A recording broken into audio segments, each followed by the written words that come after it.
Hello there, welcome back to the Ogre, the old Git Reacts, Reviews and Off Times Reminisces. Today we're doing Taubra, which is an amalgam of various other members of other bands, which is the norm nowadays, isn't it? The cross-hobbling between groups and artists is never ending, and long may it continue, because it does create a rich broth of ideas and inspiration and influences that we, the listener, can only benefit from. So there's two sample tracks up on this this band's Bandcamp page, and if they're any indication of, or if they're an indication of what the rest of the album sounds like, I will get these words out eventually. Then we can all be cock a hoop and bound around with joy. What is to come? So let's have a little listen, shall we?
So you've got Love an Hour, or a song rather, that starts as if someone's called the cops on you. And one of the things that strikes me about this is, let's say, if you went into a street market, a lot of the stuff I listen to nowadays, I would acquaint with going through a rummage pile, where you never know what you're going to find, and you can't really see what you're going to get until you've moved stuff around and found it. So, like an auto jumble, really, when you're looking for small parts, a lot of the music I listen to is that sort of grimy sort of, they've not bothered cleaning it up, and it's just in there, and if you can find it and you offer a decent price, you can have it.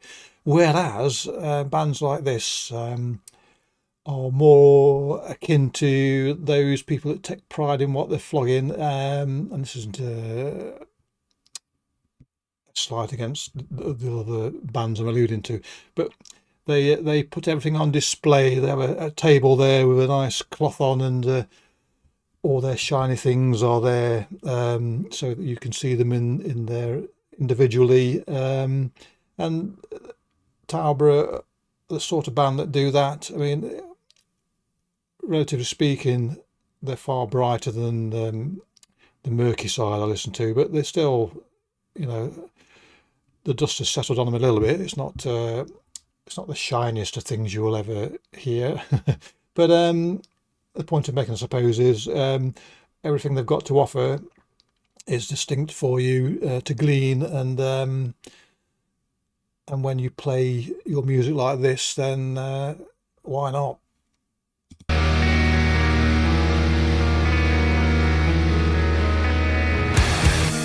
Locust storms cover the fields. Dried and deformed.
So this song is one of those that builds the moment and then lets all hell loose, and so you get that ice rain riffing there, where it is basically getting needled by a lead guitar riff, and it does invigorate, that's for sure. And of course, the speed of it at that point is, you really are swept along. And I suppose when you know who the members of the band are, those sort of the composition here isn't too surprising, but it is different to the constituent bands. And I have to say, what do I have to say? I've not thought that far ahead, to be honest. I have to say that the result is ultimately is very, very pleasing to these ears.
Loath as I am to stop it at this moment in time, I comment when things come into my head. They don't stay there very long, so I'll say it when they pop in there. This is some of the music I listen to is like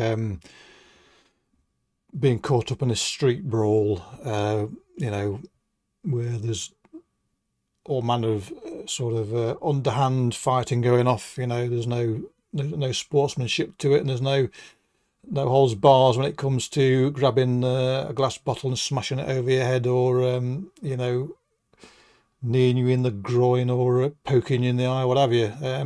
This sort of music reminds me of a totally different sort of fighting. It's more of a ninja attack.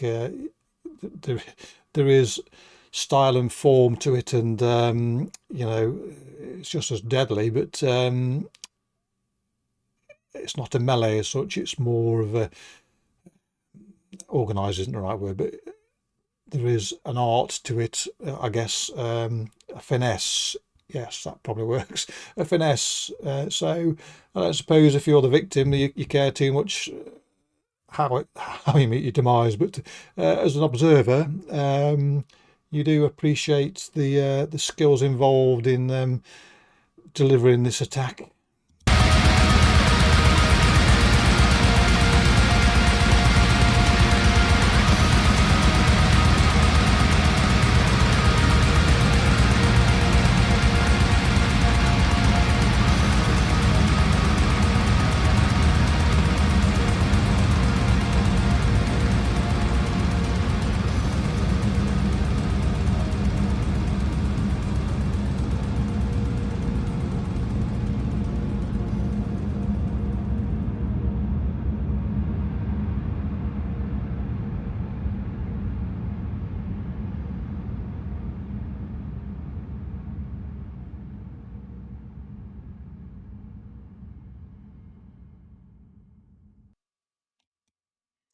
So there you go. That was a delight, wasn't it?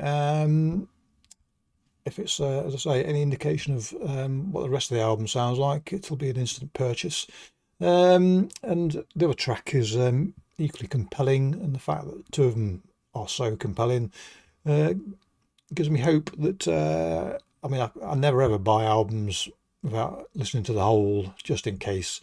And so, but I rather suspect I could, if I wanted to lay my bets now, I could buy this album and be pleased in its entirety. But anyway, yes. So we await eagerly for the full release. At least I do. I know some people have already jumped the gun, confident in their belief that the whole album will delight, and they're probably very, very right. Anyway, clicky bollocks. Catch you all next time. Cheerio.